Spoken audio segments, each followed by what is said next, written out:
Բարև ձեզ, այսօրվա մեր հյուրը արցախցի Նելիա Սարգսյանն է, ով ապրում է այս պահին Բելգիայում։ Բարև ձեզ Տիկին Նելիա ջան։ Բարև ձեզ։ Շնորհակալ եմ, որ հրավերս ընդունեցիք եւ այսօր կլսենք ձեր պատմությունը։ Դե ինչ Շնորհակալ եմ սկսենք։ վերքի համար։ Սկսենք։ Պատմեք մեզ, ինչպես եք հայտնվել Բելգիայում եւ ինչու հենց ընտրեցիք Բելգիան։ Բելգիայում հայտնվել ենք ուրեմն հայտնի դեպքերից հետո, Արցախի բռնի հայաթափումից հետո, միանգամից հայտնվել ենք Հայաստանում։ 23 թվականի սեպտեմբերի 29-ին, 27-ին Ստեփանակերտից դուրս ենք եկել, 29-ին արդեն հասել ենք Հայաստան։ Հայաստան տարբեր պատկերացրեք մեր վիճակը 9 ամիս բլոկադայում ապրելուց հետո, այդ ամեն դժվարությունները բառերով չի կարելի նկարագրել, 9 ամիս ապրելով բլոկադայի մեջ, առանց լույս, առանց գազ, վերջի օրերին նույնիսկ ջուրներ թունավորված, այդ ամենի միջով անցնելուց թվում էր, թե դա մեր փրկության ճանապարհն է, որ մենք Արցախից դուրս եկանք Հայաստան։ Երկակի զգացողություններ են դրանք իհարկե, առաջին հերթին, որ դու լքում ես քո հայրենիքը, պարտադրված, դա քո կամքով չի, քո ընտրությունը չի, մեզ կանգնեցրել են փաստի առջև։ Ոչ մի մարդ ինձ թվում է չի ցանկանա լքի իր հայրենիքը։ Հայտնվեցինք Հայաստանում։ Եվ թվում էր, թե այդ ճանապարհը փրկության ճանապարհ է, այդ ճանապարհը ես համարում եմ հայ մնալու ճանապարհ։ Մենք Արցախից դուրս եկանք, որպեսզի հայ մնանք, որովհետև եթե մնայինք մենք Ադրբեջանի տիրապետության տակ, պարզ էր ինչ էր լինելու։ Դա մեր միակ հայ մնալու տարբերակն էր։ Հայտնվեցինք Հայաստանում։ Հայաստանը մեզ ընդունեց, շատ ջերմ ընդունեց։ Մեր դեպքում ջերմությունը, գիտեք, ամեն ինչում մենք ջերմությունը զգում ենք, քանի որ այդ մութ ցուրտ, այդ երկար ձգող 9 ամիսներից հետո ոնց որ մի լույս բացվեր մեզ համար, չնայած մենք մեր հայրենիքը թողեցինք, լքեցինք, բայց սկզբից համարեցինք դա փրկության ճանապարհ, միակ հայ մնալու մեր փրկության ճանապարհը։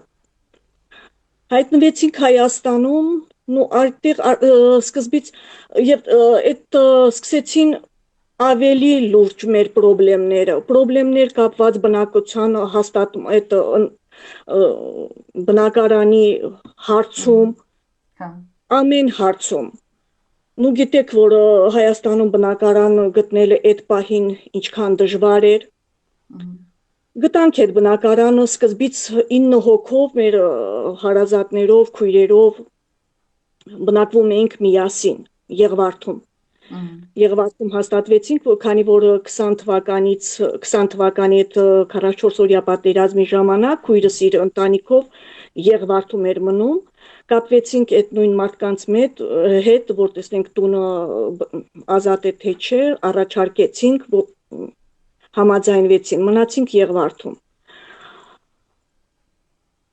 Այդտեղ, գիտեք, արդեն քաշքշուկները սկսվեցին, փաստաթղթերի հետ կապված այդ խնդիրները, մարդկան ոչ փաստաթուղթ նույնիսկ չէր հասցրել տնից վերցնել։ Մենք օրինակ մեր ընտանիքը 4 հոգով մի մեքենայի մեջ, մենք վերցրել ենք ընդամենը մի ձեռք շոր, որ մեր տնից դուրս ենք եկել, եւ հնարավոր տեղ չկար, որ վերցնեինք, եւ հետո գիտեք, մի ձև չէինք հավատում, որ մենք հետ չենք վերադառնալու։ Մենք մտածում էինք, որ 44-օրյա պատերազմի նման կգնանք, ինչ որ մի ժամանակ կմնանք Հայաստանում, ամեն ինչ կխաղաղվի եւ մենք հետ կվերադառնանք մեր տները։ Սկսեցին այդ քաշքշուկները, տղաս ու հարցս մի անգամից որոշեցին,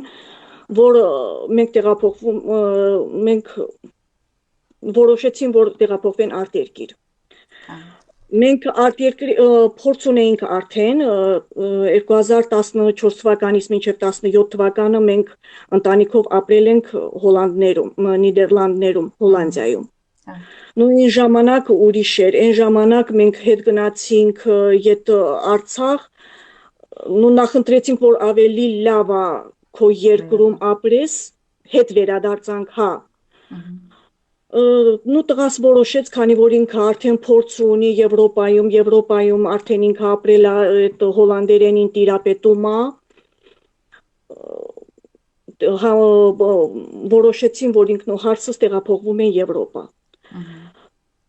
Ու միանգամից, քանի որ Հոլանդիայում մի քիչ այդ թղթաբանությունը ավելի խիստ մակարդակի վրա է, որոշեցին, որ տեղափոխվում են Բելգիա։ Իրանք տեղափոխվեցին, ես ու ամուսինս մնացինք Հայաստանում։ Մնացինք Հայաստանում, շատ դժվար էր մեր համար, քանի որ գիտեք, որ Հայաստանում 50-ից մարդկանց արդեն աշխատանքի պահը շատ դժվար է։ Հայաստանում փնտրում էինք մենք, ես ու ամուսինս աշխատանք էինք փնտրում, քանի որ պետությունը մեզ տրամադրում էր ամեն մեկիս 50,000 դրամ, իսկ գիտեք, որ Հայաստանի վարձով տան գները մոտավոր երևի պատկերացնում եք կազմում ինչ գներ էին, աշխատանք էինք փնտրում, քանի որ ես ու ամուսինս ունեինք առողջական որոշ խնդիրներ, դա էր պատճառը, հետո տարիքային այդ կապն էլ շատ մեծ ազդեցություն գործեց, 50-ից մարդկանց աշխատանքի չէին վերցնում, եւ տեղ արդեն մնում էր ամուսինս հաշմանդամության թոշակ էր ստանում, լուրջ առողջական խնդիրներ ունի ինքը, այդ որ եկանք Հայաստան մի քանի ամիս հետո այդ հանձնաժողով պիտի անցներ, որոշեցին, որ պիտի այդ թոշակը կտրեն, դա ինչ շոկի ենթարկեց մեզ, իմ հարցին իմ հարցին թե ինչու, պատասխանեցին, որ ստանդարտները փոխվել են։ Դա իմ համար մի քիչ ավելի շոկային էր, ոչ թե մեր դեպքը, այլ մեր հետ մի մարդ էր անցնում, այդ կոմիսիան պիտի անցներ, ով 20 թվականին ոտքը կորցրել էր։ Եվ այդ մարդու թոշակն էլ էին կտրում, եւ իրային հարցին, թե ինչու կարողա ոտքս աճելա, հանձնաժողովի անդամները բացատրեցին, որ ստանդարտները փոխվել են, ոտքը 10 սանտիմետր ավելի վերևից պիտի կտրած լինի, որ դու քեզ թոշակ հասնի։ Ուզում եմ ասեմ, սկսեցինք հանդիպել այդ դժվարություններին։ Ու ոչ մի տեղից ոչ մի եկամուտ մենք չունեինք, ընդհանրապես աշխատանք չէինք կարողանում գտնենք, այն մեր մեքենայով, որ ամուսինս փորձում էր տաքսիվարորդ աշխատել, որ գոնե մեր օրվա հացը վաստակեինք, պետությունը օրենք հանեց, որ այսինչ թվականի մեքենաները էլ չպիտի աշխատեն, որպես տաքսի, այդ կողմից էլ արդեն չէինք կարող ոչ մի բան անել։ Եվ հետո գիտեք սկսեցինք հանդիպել մի ուրիշ պրոբլեմների, այդ արցախցի, հայաստանցի տարբերությունը։ Դա շատ ցավալի թեմա է, գիտեք, շատ ցավալի թեմա, դու հայ ես, քեզ ասում են Հայաստանը քո հայրենիքն է, իմ հայրենիքում ինձ ճանաչեցին փախստական, ես չեմ կարա, մարդ չի կարա չէ իր հայրենիքում փախստական համարվի, սկսեցին համարել մեզ փախստական, հետո ասում էին, որ պիտի վերցնեք Հայաստանի Հանրապետության քաղաքացիություն, որ մեր անձնագրերը, նույն Հայաստանի Հանրապետության անձնագիրը, չգիտես այլևս չի գործում, ինչ-ինչ պատճառներով,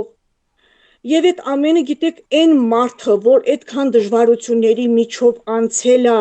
ու հիմա կանգնում է փաստի առաջ, որ դու քեզ եւ ասում են Հայաստանը քո հայրենիքն է եւ մի կողմից էլ դու քո հայրենիքում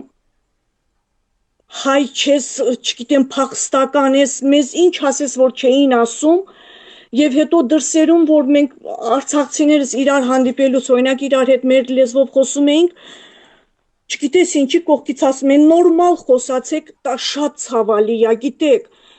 Ես ամեն մի այդպիսի արձագանքին տարբեր իմ ձևով էի պատասխանում, ասում էի ամեն ինչ մենք կորցրել ենք, տուն, տեղ, հայրենիք, գոնե թողեք մեր լեզուն պահպանենք։ Դա շատ ցավալի է։ Դուք օրինակ Հայաստանում երբեք լենինականություն օրինակ կասեք, նորմալ խոսացեք, Հայաստանի լեզվով, մեր լեզվով խոսացեք, չէ։ Բայց մեզ ասում էին։ Եվ հետո գիտեք ատելություն սկսվեց, այդ սոցիալական ցանցերում արցախցիների հանդեպ այդ ատելությունը, ծանոթ եք երևի Շուշան, չասեմ էլի, ինչ խոսքեր, նո դա շատ ցավալի է։ Գիտեք, եթե մենք ցանկանայինք թուրքի հետ ապրեինք, մենք թուրք լինեինք, մենք կմնայինք մեր տներում եւ կապրեինք, ճիշտ է, բայց մենք որոշեցինք հայ մնանք։ Իսկ հիմա կարծես մի տեսակ ես իմ կարգախոսա դարել իմ համար, որ մենք լքեցինք Արցախը, որ հայ մնանք, եւ կոնկրետ ես լքեցի Հայաստանը, որ մնամ արցախցի։ Հայաստանում ինձ չէին թողնում, որ ես ինձ արցախցի զգայի։ Հասկացած ես։ Ցավալի է դա։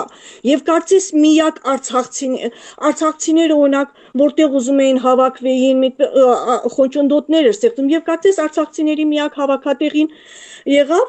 չգիտեմ, այդ սքոսրահները, որ արցախցի ինչ որ մեկը մահանում էր, արցախցիներով հավաքվում էին սքոսրահներում։ Չի կարելի, գիտեք, այդ տարբերությունը չի կարելի դնել, ուզում եմ ասեմ մարդիկ, մի քիչ բարի եղեք, մի քիչ մարդ մնացեք, դա շատ ցավալի է կոնկրետ ամեն ինչ կորցրած մարդու համար, ես օրինակ, ինձ համար ավելի ցավալի էր, երբ ես Հայաստանում ինձ երկրորդ կարգի մարդ զգացի, քան թե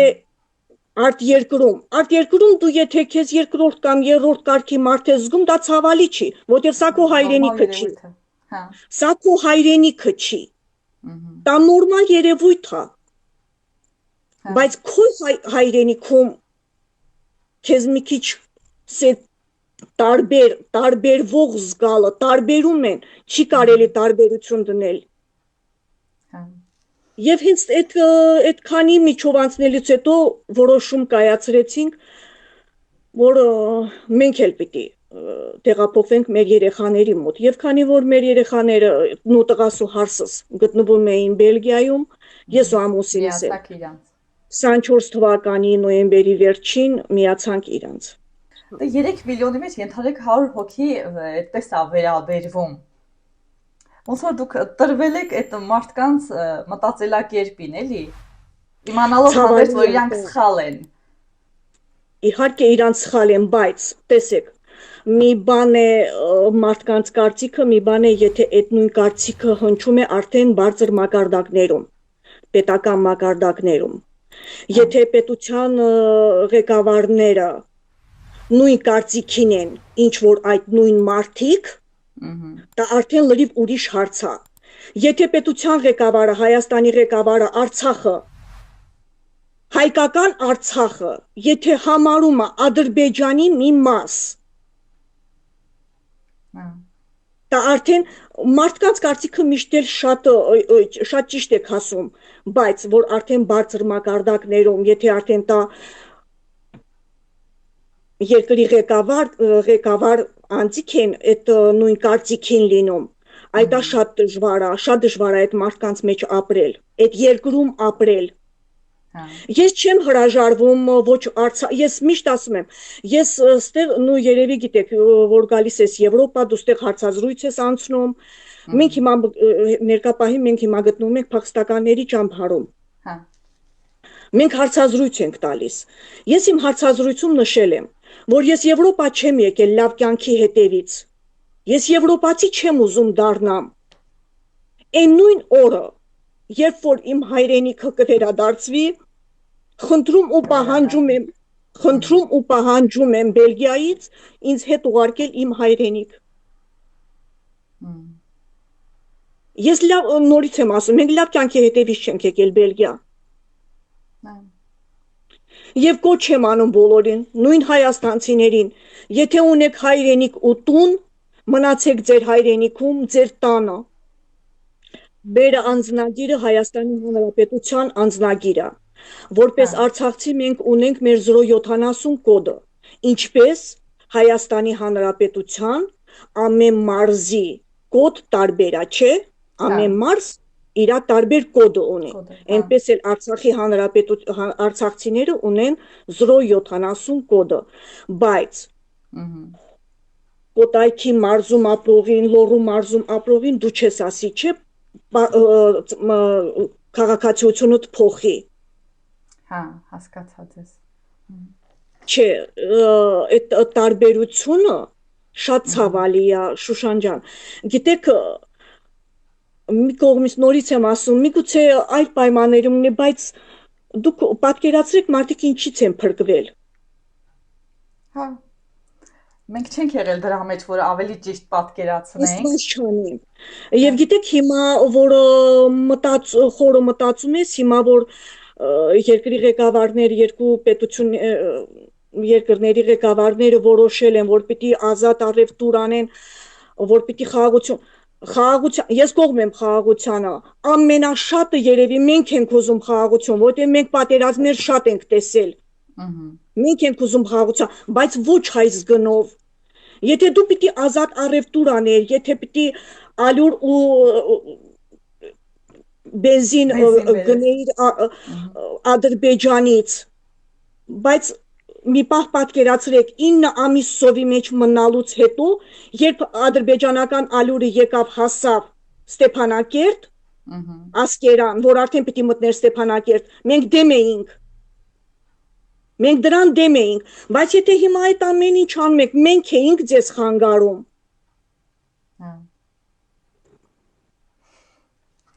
Չգիտեմ, հետաքրքիր իրավիճակ է, բայց ամեն դեպքում Հայաստանի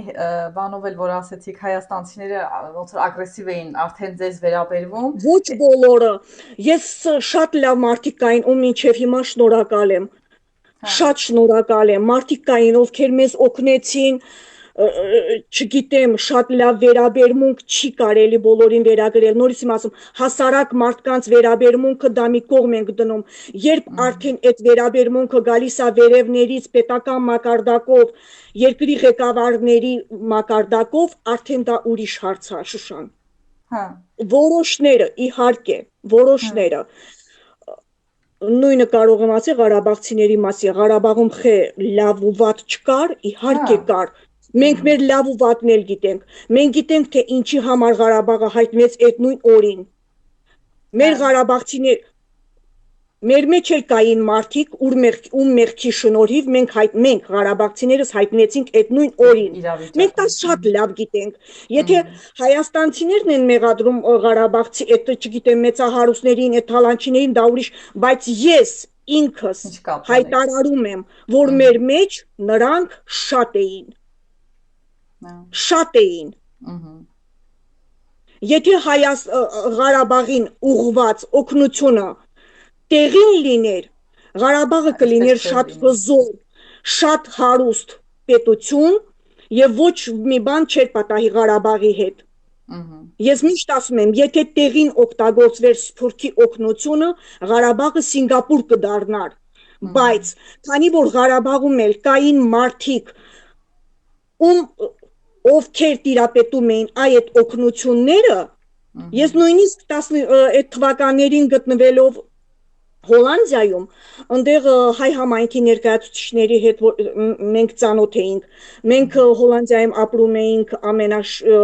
Հոլանդիայի ամենահայաշատ քաղաքում Ալմոլոյում, այնտեղ հայ համայնքի հետ ծանոթ լինելով, որ իրանք ասում էին ամեն տարի մենք ժողով ենք անում, օգնություններ ենք ուղարկում Ղարաբաղ, ես իրանց ասում էի, մարդիկ, ինձ ճիշտ հասկացեք, ախր ձեր այդ օգնությունը տեղ չի հասնում, հասնում է, բայց այդ դուք ասում եք զոհվածների ընտանիքին, իմ հայրը 92 թվականին է զոհվել, պատերազմի ժամանակ, ես զոհվածի աղջիկ եմ, բայց ոչ մի ժամանակ Սփյուռքից մենք օգնություն չենք ստացել, եւ ես իրանց ասում եմ, գիտեք ինչ, ախր ինչու եք դուք սիրում խաբված լինել, եթե ուզում եք օգնեք ինչ-որ մեկին, անվանական, ամեն մեկդ մի ընտանիքի օգնություն ուղարկեք, ոչ թե ինչ-որ ֆոնդերի ուղարկեք, այդ ֆոնդերը հասարակ մարդիկ չեն տնօրինում։ Ես նորից եմ ասում, այդ վատ վերաբերմունքը, այդ մարդկանց այդ Ղարաբաղում էլ շատ կարտա։ Ինչը հանգեցրեց մեզ այսօրվան։ Դուք պիտի տեր կանգնեիք առաջինը, որտեղ են գնում ձեր այդ օգնությունները։ Նորից եմ ասում, դա հասարակ Ղարաբաղցուն չի գնացել այդ օգնությունը։ Ես հասարակ Ղարաբաղցի եմ։ Հասարակ Ղարաբաղցի։ Ինչ չի հասել այդ օգնությունը։ Ես իմ ընտանիքով աշխատել ենք առավոտից իրիկուն, որպեսզի նորմալ ապրենք։ Մենք ոչ հարուստ էինք, ոչ էլ չգիտեմ աղքատ էինք, բայց մենք աշխատում ու ապրում էինք։ Նույնիսկ այն աշխատանքն էի ես անում, որ շատերը համարում էին, որ ինչի՞ ես դու այդ աշխատանքը անում։ Ստեփանակերտում էլ նույն այդ եմ ասում ես այն վիճակներ, որ թվում էր թե օրինակ մեզ սկզբից թվում էր թե մեր ծնողներն են, չէ, զոհվել 90-ական թվականների պատերազմի ժամանակ եւ մենք որպես զոհվածի ընտանիքներ պիտի օգտվենք, չէ, ինչ որ արտոնություններից, բայց չէ։ Եղավ այն իրավիճակը, որ կարծես տերն ու ծառա վիճակ էր, ովքեր թալանով էին զբաղված այդ պատերազմի օրերին դարձան Ղարաբաղի տերեր, իսկ մենք զոհվածի ընտանիքները եղանք ծառաներ այդ տերերին։ Ընդհանրապես մի անկյունում։ Դե հիմա որ ասում եք տեր կանգնեիք, տեսեք, այն որ սենց հա, արդեն ամեն ինչ անցել է, նայում ենք ասում ենք դե պիտի տեր կանգնեինք, չէ՞, բայց ո՞նց տեր կանգնեինք։ Կամ դե հիմա ես էլ ձեզ ասում եմ դե դուք տեր կանգնեիք, բայց ո՞նց։ Այն ժամանակ գիտեք մի բան էլ համարվում էր, որ Արցախն է Հայաստանի դարպասը։ Ամեն ինչ ուղենք Արցախին։ Նորից եմ ասում, ու ուղղվում էր Արցախին։ Բայց որտեղ էին գնում այդ գումարները։ Դե, այն որ ասում Աստված տեսնում է ամեն ինչ։ Երկրի այս վերջին ղեկավարի շատ կներեք, ես տարբերություն չեմ դնում մեղադրանքի այս խոսքերը, ես չեմ ուղում ներկայիս իշխանություններին։ Ուղում եմ եւ Ռոբերտ Քոչարյանի իշխանավարման տարիներին Իրան եւ Սերժ Սարգսյանի, ովքեր համարվում էին արցախցի։ Էդ էլ հասենք, որ ես չեմ ասում, որ մենակ այս իշխանություններն են սխալ։ Սխալ քաղաքականությունը ամեն մեկից մեջել մի բան կա, հա։ Այո։ Բայց դե ինչ արած էտա։ Փաստի առաջ ենք կանգնած հիմա։ Գոնե այսքանով հանդերձ իմանանք, որ իրոք խաղաղության ենք գնում, իրոք այն որ այսքան բան զոհաբերելով կանգ ենք արել ու դեպի ավելի լավ տեղ ենք գնում։ Գոնե sense հույսով ապրում ենք, բայց այն որ մենք էլ չենք հասկանում, էլի։ Չգիտեմ, եթե դուք հավատում եք Շուշանը, ես չեմ կարող մի պետության, ով ունի սաֆարովներ, ովքեր քնած մարդուն գլխատում են, ովքեր նու մենք այդ պատերազմի միջով որ անցել ենք, ես լինելով արցախցի, իմ հայրը պատերազմի ժամանակ ազոհվել Ադրբեջանի ագրեսիայի հետևանքով, իմ մայրը այդ թվականներին ադրբեջանցիները գերի էին վերցրել, քչերը գիտեն այդ մասին, ես ոնց պիտի այդ երկրի հետ խաղաղության գնամ։ Նորից եմ ասում, ամեն դեպքում։ Նորից, հա, ամենաշատը ես եմ ուզում հավատալ, որտեղ մենք շատ պատերազմներ ենք անցել, շատ դժվարություններ ենք անցել, մենք ամենաշատը մենք ենք ուզում խաղաղություն։ Դե բայց փորձը ցույց հատվել, եթե նայենք մնացած երկրներինը, որ ամեն դեպքում ոնց որ խաղաղության են գնացել ու այսօր սովորական ոնց որ հարևան երկրներ են, ոնց որ մենք էլ էլի մեզ հույս տանք, որ միգուցե իրոք մերն էլ էր էսեր ու վերջներ, բայց միևնույն կողմից են որ իրականել ենք նայում կյանքին, հասկանում ենք, որ չէ, բայց Ադրբեջանն է ախր ոնց որ մեր դեմը կանգնած, Թուրքիան է ոնց որ մեր հետ ոնց որ խոսում էլի, ոնց կարա իրոք լավ լինի, բայց մի կողմից են որ ձեռ հա տալիս որ լավին հավատանք, որտեղ որ վատին հավատանք, ինչ անենք, թողենք Հայաստանը լքենք, չենք ուզում, չէ՞ որ երկիրը, եթե իր մարդիկ ոնց որ ապրում են այդ երկրում, ինչքան էլ հա ինչ որ բան դուրներս չգա, բայց չի լինի էլի։ Ուրիշներին իմ կարծիքը չէի ուզի փաթաթեի, Հա։ չգիտեմ։ Դե հուսանք լավ կլինի։ Աստված միշտ Որ վերջում լավ է որ լինի, լավն ես ա չեմ բերում։ ցանկանա Հայաստանն էլ անցնի այն ամեն ինչի միջով, ինչ անցավ Արցախը։ Ղարաբաղը։ Հա։ Հա։ Դե լավ, շարունակենք։ Այս թեմայով իրոք ինչքան խոսանք, ոնց որ, չգիտեմ, ես համ արդարացնում եմ Հայաստանի այդ հայաստանցիների այդ վերաբերմունքը եւ փորձում եմ որ չէ լավ կլինի ամեն ձև ոնց որ թեկուզ արցախցիներին էլ որ ասում եմ դե խի են նեղացել չէ որ իրանք էլ են ոնց որ այդ պատերազմից հետո զգացմունքային են եղել բայց ինչքան արցախցիներն են զգացմունքային եղել այդքան էլ չէ որ հայաստանցիներն են ոնց որ հիասթափված եղել որ ոնց այս 30 տարի ինչ անում ենք այս վերջը որ պիտի սենս լինի սրա համար էինք ոնց որ անում չէ որ այլ կորուստներ ա եղել մարդկային էլի ապրում էինք։ Ես նորից եմ ասում, այդ պայմաններում սովի մեջ առանց լույս, առանց գազ, վերջի օրենի ես նորից եմ ասում, ջուրն էր թունավորված, նավթ էին լցրել ջրի մեջ։ Մենք զգում էինք այդ, բայց մենք ապրում էինք։ Բայց քանի որ պետական մակարդակով, չգիտես ինչի, հայտարարվեց մի անգամից, որ Արցախը ճանաչում եմ Ադրբեջանի տարածքային ամբողջականությունը, որի մեջ մտնում է նաև Արցախը։ Էլ հետո արդեն երբ որ Ստեփանակերտում շրջում էին զինված ադրբեջանցիներ կոնկրետ մենք ենք տեսել որ քաղաքի կենտրոնում արդեն շրջում էին զինված ադրբեջանցիներ եւ մեղադրել որ ինչի լթեցիք ձեր տները շատ կներեք եթե դու արդեն Արցախը ճանաչել ես Ադրբեջան եւ արդեն Ստեփանակերտի կենտրոնում ադրբեջանցիներն են քայլում էլ ոնց պիտի մնանք մենք ոնց պիտի ապրեինք իրանց հետ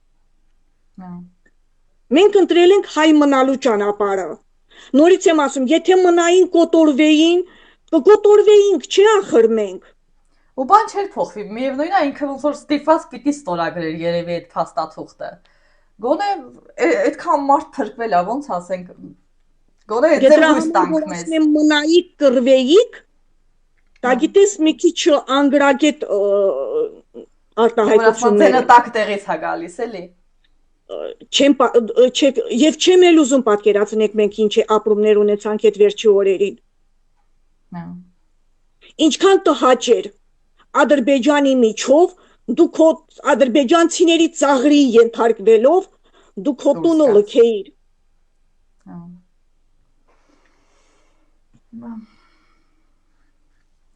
Դե լավ, անցնենք մեր մյուս հարցին։ Իրոք այս թեման ինչքան խոսանք միևնույնն է մենք ոչ մի ձև էլ ձեզ չենք հանգստացնի ոչ մի բան չկա մեր ձեռքում ամենավատ հիվանդությունն է կարոտը Շուշան ամենավատ հիվանդությունը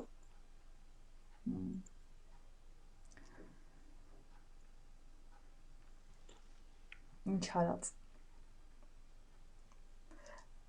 ամեն դեպքում ով որ այս հարցում սխալ է եղել հուսանք որ Աստված ամեն մեկին հա Աստծո կամքով լինի էլի մենք ինչքան էլ մեզ ասենք այս մեկը չկար որ սենց անել մեկը չկար բայց դե ամեն ինչ իր տեղն է ընկնելու ով մեղավորա թող պատժվի այո այդպես բայց Բելգիա գնալուց հետո այդ կարոտի չափն էլ ինձ թվում է կամաց բան կանի չէ ոնց որ արդեն մտնում եք Բելգիայի կենցաղի մեջ չէ ասեմ կարոտը չի մարում Ես կասեի նույնիսկ ուժեղանում մեկ-մեկ։ Կարոտը գիտեք հայրենիքի հանդեպ կարոտը մի կողմից, հետո նո հայրենիքդ կորցրել ես ու մի անգամից կորցրել ես քո հարազատ շրջապատը, քո հարազատներին։ Դա կրկնակի կարոտ է։ Էդ էլ է գումարվում իրար եւ ասեմ թե հարմարվել գիտեք ստիպված ենք հարմարվում Շուշան ես միշտ ասում եմ հիմա մեր ճակատագիրը մենք չենք տնօրինում օրինակ ապրելով քո երկրում դու կարողանում ես չէ որոշես վաղը ինչ ես անելու կամ վաղը չեմ ասում ինչ պիտի ինչ պլաններ ունես դու իսկ հիմա հայրենիք կորցնելուց հետո իրավիճակը ստիպում է դու կատարում ես քայլ իրավիճակի հետ միասին դու քայլ ես կատարում դու չես տնօրինում քո ճակատագիրը Այդ պատերազմից հետո բայց ինձ թվում է բոլորիս մոտ է այդպես։ Առաջ ինչ որ երկարաժամկետ էինք ամեն ինչ պլանավորում, Իսկ հիմա են որ չգիտեմ, ամեն ինչ ոնց որ օրվա թելադրանքով ընդամենը երկար առաջ չենք գնում։ Բնակվելով էլ առավել եւս։ Հա։ Այ ինչն է, որ այդտեղ բայց ձեզ գոնե ոգևորում է, որ ոնց որ օրվա ընթացքում ձեզ ավելի թեթև կզգաք կամ գոնե կմոռանաք ձեր այդ ցավը հայրենիքի կորստի հետ կապված, կամ մի լավ բան, որ դուք ոգևորվում եք դրանով այդտեղ։ Ոգևորությունը գիտեք հիմա ինձ համար կոնկրետ իմ ընտանիքն է, որ իմ ընտանիքը կողքս է։ Հա։ Այդ է ոգևորությունը, թե չէ քեզ չի ոգևորում ոչ այդ Եվրոպայի, չգիտեմ, այդ հարուստում խանութները, ոչ այդ Երուսերը, նորից եմ ասում, այս ամենը մերը չի, չէ։ Հա։ Բայց ես Հայաստանում էլ պիտի լինեի փախստական, ես ստեղ էլ եմ փախստական։ Հա։ Գոնե այստեղ ված չեն վերաբերվում։ Վատ չէ, գիտեք, այդ վերաբերմունքը քեզ ամեն ինչ հասկանում են, քո վիճակը հասկանում են, ու դու էլ ես համակերպվում, դու չես կարա օրինակ ասես այս ուտելիքը ինձ դուր չի գալիս, ինչի եք ինձ այս ուտելիքը տահիլիս, գոհ ու շնորհակալ ես լինում, սկզբից որ մենք տեղափոխվեցինք, այդ առաջնային ճամբարում, որ մենք մնում էինք, իրանց ուտելիքն էին մեզ տալիս։ 9 ամիս մենք ընդհանուր ճաշարանում օգտվում էինք, ինչ ուտելիք մեզ առաջարկում էին։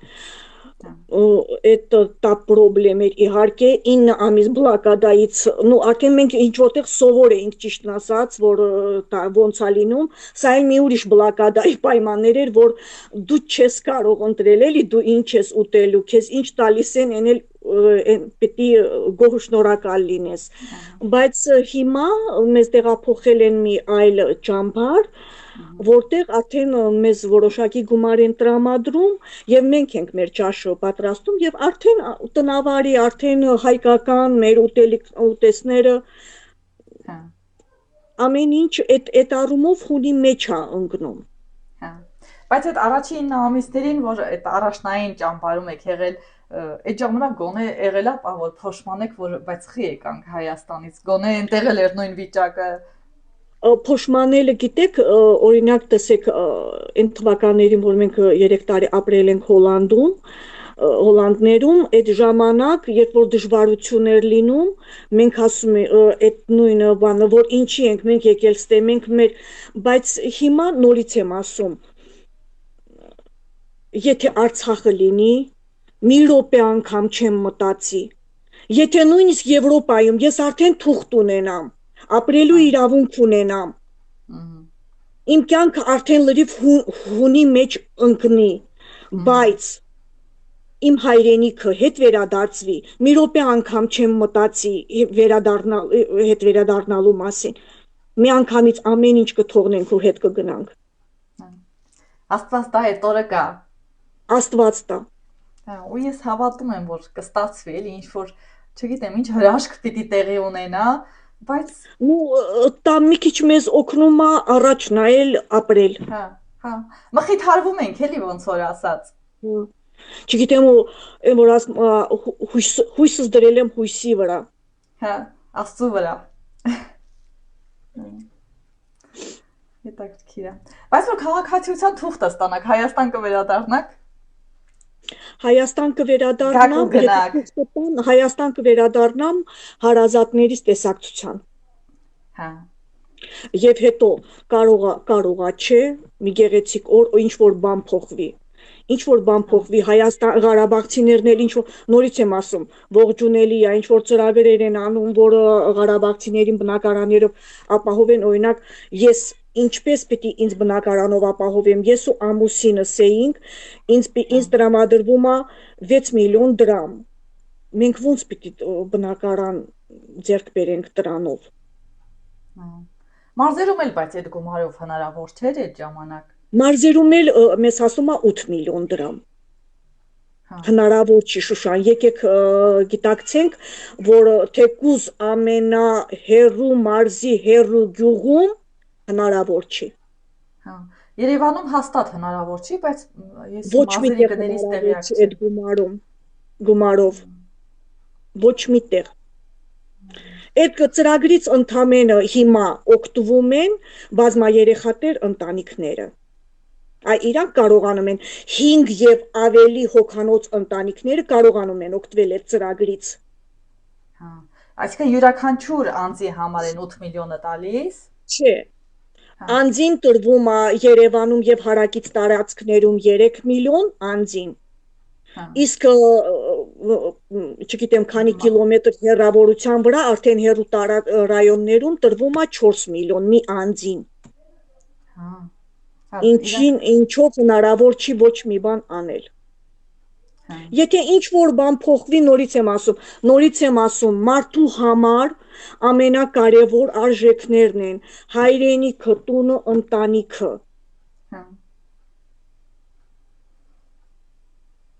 Հիմա ընտանիքն է մնացել։ Բայց շատ արցախցիներ ամեն դեպքում Հայաստանում են, չէ՞ հիմա մնացել։ Շատ արցախցիներ Հայաստանում են։ Նորից եմ ասում 5 եւ ավելի հոգանոց ընտանիքները, ես ընտանիքներ գիտեմ, որ բնակարաններ են ձեռք բերել։ Ճիշտ է, շատ քաշքշուկների միջով են անցնում այդ քաղաքացիություն վերցնելու համար, այդ թղթաբանությունը շատ քաշքշուկների միջով են անցնում, բայց ընտանիքներ կան, այդ բազմաերեխատար ընտանիքներ, ովքեր այդ շրջաններում արդեն բնակարաններ են ձեռք բերել, բայց 5-ից ցածր 4 եւ ավելի քիչ հոգանոց ընտանիքները ես այդպիսի ընտանիք չգիտեմ, ով օգտվել է այդ ծրագրից։ Այդ ձեր հարազատների մեջ, բայց ովքեր որ մնացել են Հայաստանում, էլի շատ են իրանց մոտ այդ դժգոհությունները, որ վերաբերմունքը կա էլի այդ վատ կամ թեկուզ որ ես զարմացա որ ասեցիք մենք Ղարաբաղի լեզվով ենք խոսացել, մեզ ֆրանսերեն ասել նորմալ խոսացեք, բայց ինչ իրավունքով։ Նույնիսկ տրանսպորտում։ Մի օր ես այդ Եղվարդից իջնում էի Դավթաշեն, հեռախոսից զանգ եկավ։ Քրոջս աղջիկն է, թե ով չեմ հիշի կոնկրետ ով, հասկանալի է, տրանսպորտ է, բայց ինչի՞ չպիտի ես իմ լեզվով խոսեի, ու կողքից նստած է ինձ ասում է, հերիք չի, նորմալ, ինչի նորմալ չեք խոսում, ասի չհասկացա, ասենց, ասում է, նորմալ մեր լեզվով խոսացեք, ասեցի շատ կներես, ով ես դու, որ ինձ ասես ինչ լեզվով խոսեմ ես, եթե կողքդ ռուս լինի նստած, Ռուսաստանից եկած, կամ հնդիկները աշխատում են Հայաստանում, ապրում են, եթե հնդիկը հնդկերենով խոսի, նկատողություն ես անելու դու։ Հերիք չի եկել եք, հերիք չի մի հատ էլ ճիշտն ասած պատկերացրեք այն վիճակներ, որ ես վարորդին ասեցի կամ կարգի հրավիրեք այս տիկնոջը, կամ իջնում եք, կամ իրան իջացրեք, կամ ինձ իջացրեք, որովհետև արդեն ուրիշ ձևեր լինելու։ Նորից եմ ասում, ես շատ կներեք, բայց այդ մարդկանց համարում եմ անգրագետ մասսա։ Հիմա տրանսպորտի մեջ ձեզ չեն պահել այդ օրը, թե այդ կնոջն են պահել, ես վստահ եմ ձեզ են պահել, կողքի մարդիկ, պատկերացրու, ինքը գիտեք ոնց, ու տենց իմ դեմ ագրեսիվ խոսում էր, ու սենց աչքերով փնտրում էր իր աջակիցներին, որը իրանք էլ էլի իրան պաշտպանեն, ու պատկերացրեք սաղ լուր էին։ Որովհետև իրանք չէին ուզում խառնեն, եւ ես արդեն դիմեցի վարորդին, ասեցի, գիտեք ինչ, կամ հանգստացրեք ես տիկնոջը, կարգի հրավիրեք ուղակի։ Դե տեսեք, էլի ցույց է տալիս, որ եթե այդ մարդիկ այդ կնոջ կողքից լինեին, կողմից լինեին, իրանք կբարձրացնեին։ Տեսեք, ես չեմ խոսում ժողովրդի անունից, ես խոսում եմ մարդկանց անունից։ Դե լավ։ Այ հետաքրքիր է որ ասում եք արդեն ստացվում է որ դուք ձեր օրվա ճաշը եփեք կամ մի բան փորձում եք ինչ որ հայկական մթերքներ գնեք որ ձեր արցախյան ինչ որ մի համով կերակուր պատրաստեք թե դժվար է գտնելը տենց։ Չէ, դժվար չի։ Տեսեք, ստեղ ճիշտ է, մենք հիմա ինչ քաղաքում գտնվում ենք, մի քիչ հեռու, Արման գրուպ։ Այդպիսի մեծածախ առևտրի կենտրոն կա, որտեղից ներմուծվում են լրիվ հայկական ապրանքներ։ Ինչ ապրանք դու ուզում ես երևի հայկական, այդտեղ կա։ Եվ գործում են համարյա ամեն քաղաքներում կան ռուսական խանութներ, որտեղ, չգիտեմ, այդ քաղցրավենիքներ, բան դե դրանք էլ այդ արտադրանքներից մենք օգտվում ենք, չէ, Հայաստանում, Արցախում, այդ ապրանքն էլ կա։ Այդ Արման գրուպից էլ ենք մենք օգտվում։ Եթե ինչ որ հայկական տենց, չգիտեմ, օրինակ հայկական սուրճ ասենք, եթե ուզում ենք խմենք, հիմա ներկապահին ես ունեմ դրանից, մենք կարողանում ենք գտնել։ Իսկ այնպես հայկական ուտեստներ լրիվ, ես հիմա լրիվ սարքում եմ այն ուտեստները, ինչու մենք սարքում էինք մեր երկրում։ Լրիվ։ Հա, խանութներում ամեն ինչ կա փառքաստու, վերցրու բեր քո ճաշատեսա, դու ես արդեն որոշում ինչ է փել այսօր։ Հա։ Այդ տոներն էլ, որ օրինակ գալիս է նոր տարին կամ զատիկը բանը, արդեն ստացվում է, որ մեր ձևով նշեք դուք ձեր համար։ Ստացվում է, գիտեք ոնց, նստեղ այս տվյալ հիմա մեր իմ տղան ու հարսը Բրյուսելում են մնում, ես ու ամուսինս Բրյուսելից մի 100 կիլոմետր հեռու, քանի որ մենք տարբեր ժամանակներում ենք տեղափոխվել Եվրոպա, նո տարբեր գործընթացներ են էլի, հնարավոր չէր մեզ միասին թողնել, բայց դա չի խանգարում, երկու շաբաթ մեկ իրանք մեզ անպայման տեսակցության են գալիս տղաս ու հարսս, աշխատում ենք, այդ օրինակ նոր տարուն մենք միասին ենք եղել։ Հա։ Այն նկարները որ դրած էր դուք 4-ով հենց ձեր ընտանիքն է։ Հա։ Հետո այն առաջին, այդ որ ասում նախնական այդ ճամբարում որ մենք մնում ենք, Հայաստանից շատ մարդիկ կային այն ժամանակ, մինչև հիմա մենք իրար հետ շատ շփվում ենք, Ղարաբաղից չէ։ Ղարաբաղից մենակ մենք էինք, բայց Հայաստանից շատերը կային։ Իրանց հետ մինչև հիմա կապը կա, ճիշտ է, արդեն այդ ճամբարից որ արդեն մեզ տեղափոխել են տարբեր ճամբարներ, միասին չենք, բայց կապը պահում ենք մինչև հիմա։ Հա։ Իսկ հայ համայնք այդտեղ կա, չէ՞ ամեն դեպքում, որ իրանց հետ եք շփվում։ Ինձ թվում է, հա, կլինի, բայց գիտեք, կոնկրետ նու հիմա սենց ասեմ, եթե դու արդեն թուղթ ես ունենում, դու արդեն նու մի քիչ ուրիշ ձևի է քո կյանքը դասավորվում։ Մենք հիմա գտնվում ենք ճամբարում։ Ես չեմ ասում, այստեղ պայմանները լրիվ նորմալ, դու իրավունք ունես ազատ տեղաշարժման, այդպես չի, որ մենք անընդհատ պիտի գտնվենք այս տարածքում։ Չէ,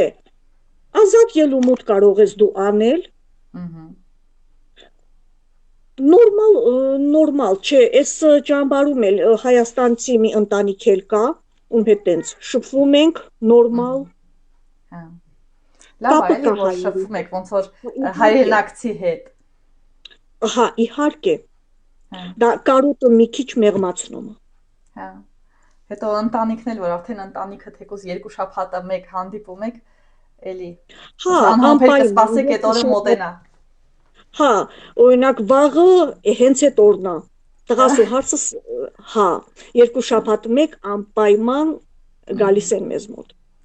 Իրանք արդեն ունեն քաղաքացիություն, բայց Չէ, իրանք էլ չունեն, այդ գործընթացը գնում է,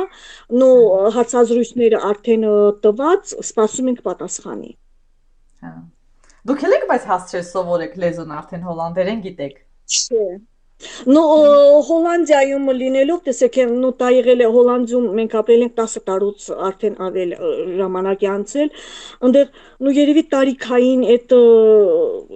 դժվարությունները առաջանում հիշողության։ Հա, տարիքի հետ կապված ամեն ինչ դժվարանում է։ Հոլանդերեն գոնե մի քիչ տիրապետում ենք մենք, ես ու ամուսինս, տղաս լրիվ հոլանդերենին տիրապետում է, տղաս նույնիսկ Հոլանդում քոլեջը ավարտել, քոլեջի սերտիֆիկատ ունի, ինքը լրիվ տիրապետում է լեզվին, պրոբլեմ ինքը ընդհանրապես չունի, նո ստեղ էլ արդեն, ստեղ գիտեք Բելգիայում 2 լեզու կա, հոլանդերեն եւ ֆրանսերեն, նայած ինչ հոլանդերեն գոտի կա եւ ֆրանսերեն գոտի, հիմնականում ֆրանսերեն գոտին է, հիմնականում ֆրանսերենն է, ինչու պրոբլեմ է առաջացնում մեզ մոտ։ Հա։ Այդ ինչը տեղից կտեղափոխեին։ Ջահելների մոտ դա պրոբլեմ չի, տղաս ու հարցս նորմալ արդեն Հա, հեշտ են սովորում էլի երիտասարդները, չէ՞։ իհարկե մեր համար դժվար է, հետո մեր համար տարիքայինն էլ, հետո մեր էս մի քիչ ստրեսային վիճակները, մեր այդ ամեն ինչի միջով անցնելուց հետո մի քիչ ամեն ինչը մեզ դժվար է տրվում։ Հա։ Այն չէ, այդտեղից կտեղափոխեիք Հայաստան, դե Արցախ չեմ ասում, երբ որ Արցախը լինի, Արցախ կասենք, լավ։ Որ գիտեք, որ sense համեմատում եք Հայաստանի կյանքի հետ, ասում եք Երանի այս բանը Հայաստանում էլ լիներ ու թեկուզ ձեր հարազատները այստեղ վայելի էին այդ պահը, էլի, այդ հեշտ է, թե բուրս սպասարկման հետ կապված կամ մի ուրիշ բան, էլի։ Ինչն է որ շատ լավ է։ Հավասարությունը։ Տեսեք, դա ավելի շատ օրինակ զգացվում էր Հոլանդիայում, օրենքի առաջ բոլորը հավասար են։ Այստեղ չի գործում ծանոթ բարեկամ կապը, ընդհանրապես չի գործում։ Օրենքի առջև հավասար է եւ մինիստրը, եւ հավաքարարը։ Այդ հավասարությունը։ Հետո մարդկանց ասեմ ոնց վերաբերմունքը, օրինակ ասենք թե դու այսօր գրանցված ես բժշկի մոտ, այս ինչ ժամին, տեսեք, դա մի քիչ Հոլանդում ավելի վառ էր արտահայտված, որտեղ նորություն էր մեզ համար այն ժամանակ, հիմա գիտենք, որ տենց է Եվրոպան, բայց Հոլանդում օրինակ որ գնում ես բժիշկը ոնց է քեզ դիմավորում, ոնց է դիմավորում, շատ ջերմ, բժիշկը դու չես գտնում, դուռը ծեծում, մտնում, բժիշկը դուռը բացում է, ժպիտով քեզ ներս է հրավիրում, քեզ նստեր խնդրում է որ նստես, հետո քեզ անպայման ձեռքով բարևում է, քեզ նստացնում, շատ ջերմ վերաբերմունք, եւ եթե իր պայմանավորված ժամանակից մի 5 րոպե օրինակ ուշացումով է քեզ դիմավորել, ներողություն է խնդրում։ Նույնիսկ դա հավասարություն է, էլի։ Հա, որ դա իր պատճառով է եղել, այդ հավասարությունը։ Մենք հավասարություն չէինք զգում Ղարաբաղում, հավասարություն չկա, եկեք բարձ գիտակցենք Հայաստանում։ Դե որ լիներ սրան չէինք հասնի, էլի։ Այդ հավասարությունը շատ կուզեի լիներ։ Ամեն ուրեք կուզեի լիներ այդ հավասարությունը։ Հա։ Հետաքրքիր է։ Իսկ օրինակ հիվանդանոց որ գնում եք, լավ, սպասարկումը փաստորեն գնահատում եք ոնց որ 10-ից 10, բայց մակարդակն էլ է շատ լավ, որ ոնց որ վստահում եք բժշկին այդ բանով, էլի, այդ կողմից։ Մինուսներից ասեմ, այդ մինուս ասեմ որն է։ Սպասելու շատ է սպասում դու քո հերթին։ Հա։ Ասեմ օրինակ դու ինչ որ խնդրելով դիմում ես որ քեզ ուղարկեն բժշկի դու մի քանի փուլ ես անցնում մինչև բժշկի մոտ կողք ընկնելը մի քանի փուլերով ես անցնում սկզբից քեզ ընդունում է նո բուժքույր ասենք բուժքույրը գրանցում է քո խնդիրները բուժքույրը քո պրոբլեմները ներկայացնում է, այս օրինակ, այս ճամփարի ընտանեկան բժշկին։ Հա։ Հատուկ օր ու ժամ է նշանակում։ Դա կարող է լինի 2 օրից, կարող է լինի մի շաբաթից, օրինակ։ Հա։ Հետո դու Բայց ամիսներ չի ձգվում, չէ՞։ Չէ։ Հետո դու գնում ես այդ բժշկի մոտ հանդիպման։ Հետո այդ բժիշկը լսում է քեզ, արդեն ուղարկում է հիվանդանոց, ավելի կարևոր ստուգումների, եւ դու արդեն տեղ կարող է 2 շաբաթից 3 շաբաթ տևի այդ հա, մինչև քեզ ուղարկեն, հետո գիտեք, ինչի է մի խնդիրն էլ այնա, օրինակ գնում ես, դու այդ հետազոտությունը անցնում ես, պատասխանը իմանալու համար դու պիտի գաս այդ ճամփար, հիվանդանոցից քո պատասխանը պիտի ուղարկեն ճամփար, հետո դու այդ նույն process-ը անցնես, այդ этаպները գնաս այդ բուժքրոջ մոտ, որպեսզի իմանաս քո պատասխանը։ Այդ սպասելու, այդ նո Եվրոպայում ինձ թվում է ծնված մեծացած եվրոպացիները,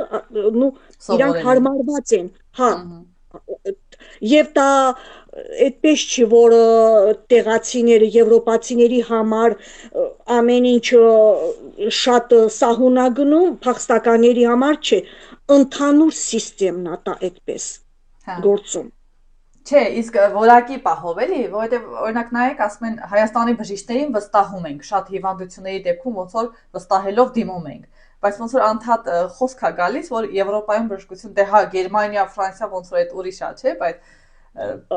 Հայաստանում երևի ավելի բարձր մակարդակի վրա է։ Հա, ճիշտ ենք էլի լսում, ոնց որ ասած միշտ, որ Հայաստանում ուրիշ է։ Հա, ինչքան էլ սպասարկումը լավ է, ասենք այդտեղ, բայց որ մեջը պիտի մի բան լինի էլի, ոնց որ դրան չեն գալիս մարդիկ։ Կոպիտ ասեմ,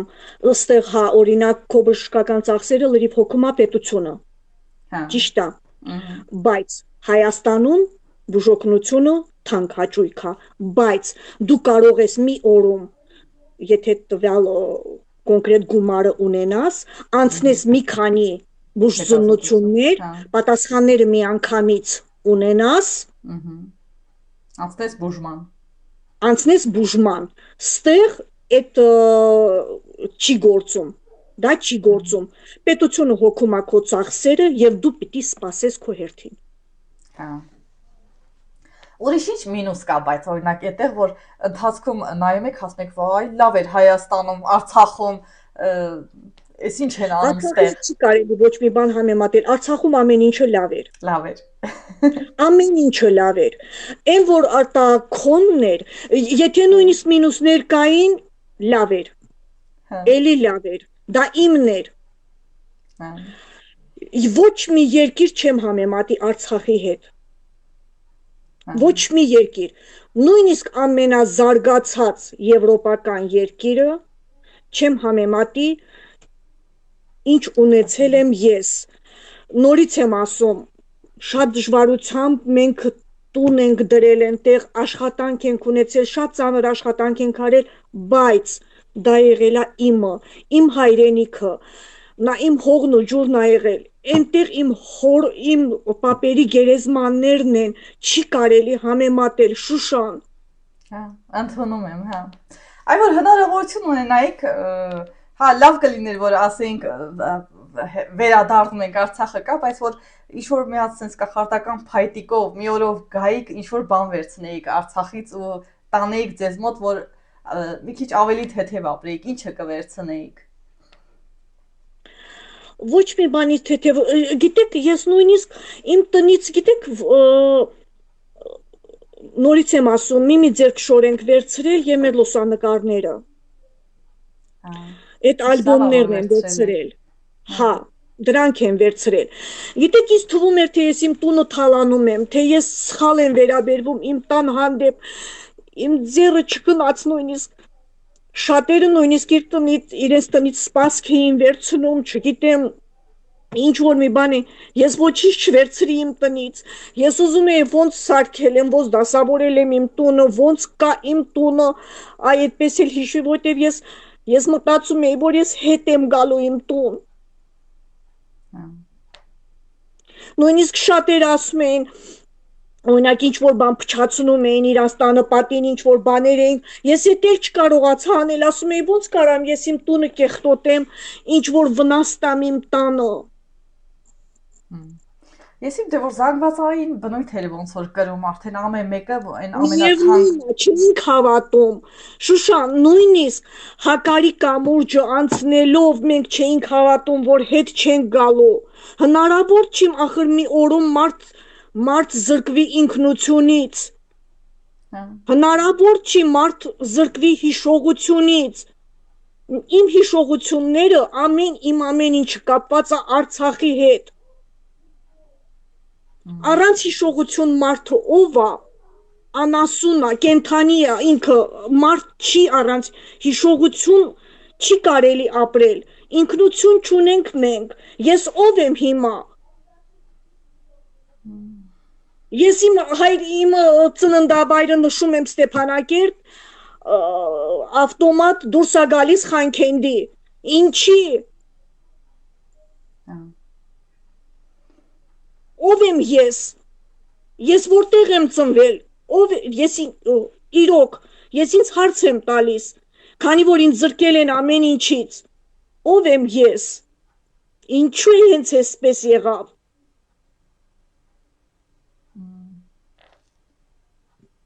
Հարցեր են էլի, հարցեր, որ միշտ ոնց որ բոլորիս ուղեղի մեջ պատտվում է, բայց հետո այն որ ամենտեղ մի մեղավոր ենք ման գալիս, այն որ նոր ասում ենք օրենքը հավասարությունով է, թող պատժվեն բոլոր մեղավորները, ովքեր մեղավոր են, լինի դա Հայաստանի ղեկավարություն, լինի դա Արցախի ղեկավարություն, լինի դա նախկին, ներկա, իմ համար նշանակություն չունի։ Իմ համար կան դավաճաններ, որոնք պիտի ենթարկվեն պատասխանատվության։ Դե հուսանք ստանում են կամ կստանան։ Հուսանք։ Այ որ վերադարձակ Արցախ, հետաքրքիր է, ինչն եք առաջինը, ինչ պիտի առաջինը անեք։ Երևի կգնամ հորս գերեզման առաջինը, իմ հայրենի գյուղ։ Ես չգիտեի, որ ես այսքան, տեսեք, ես 15 տարեկանից հետո բնակվել եմ Ստեփանակերտում։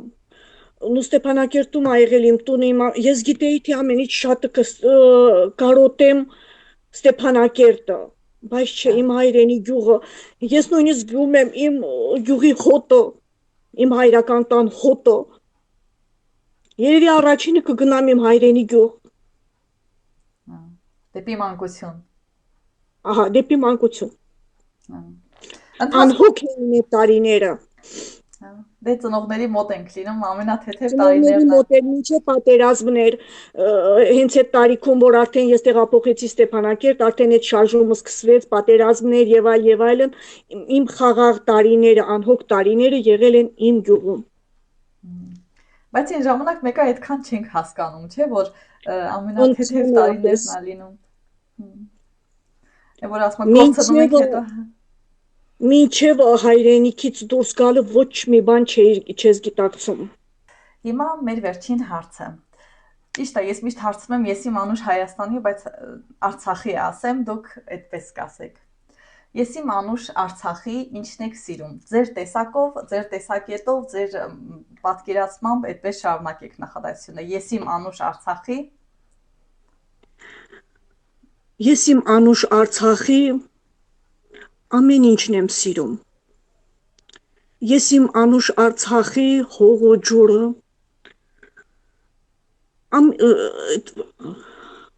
Լիլիթ ամեն ինչն եմ կարոտում։ Այն վատ օրերն եմ կարոտում։ Բլոկադայի օրերն եմ կարոտում, սոված օրերն եմ կարոտում, այն որ հաց չկար, հացի հերթում ժամերով կանգնում էինք, որ մի կտոր հաց տանեինք մեր տունը, այդ օրերն եմ կարոտում, ամեն ինչը։ Եվ ասեմ, մարդիկ, եթե ունեք տուն ու հայրենիք, մի լքեք ձեր տները, ապրեք ձեր տներում, հայրենիքից լավ տեղ չկա, հայրենիք ունենալը ամենակարևոր արժեքն է։ Սիրեք, պահպանեք ձեր հայրենիքը։ Շատ ճիշտ եք։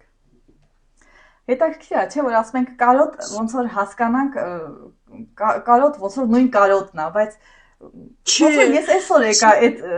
բանին եզրահանգման, որ կարոտի երկու տեսակ կա, էլի։ Մի բանա որ իմանաս այդ բանը կա, Հոլանդում ապրելով, տեսեք, ես ասում եմ, տարբեր կարոտներ եմ ես ապրել։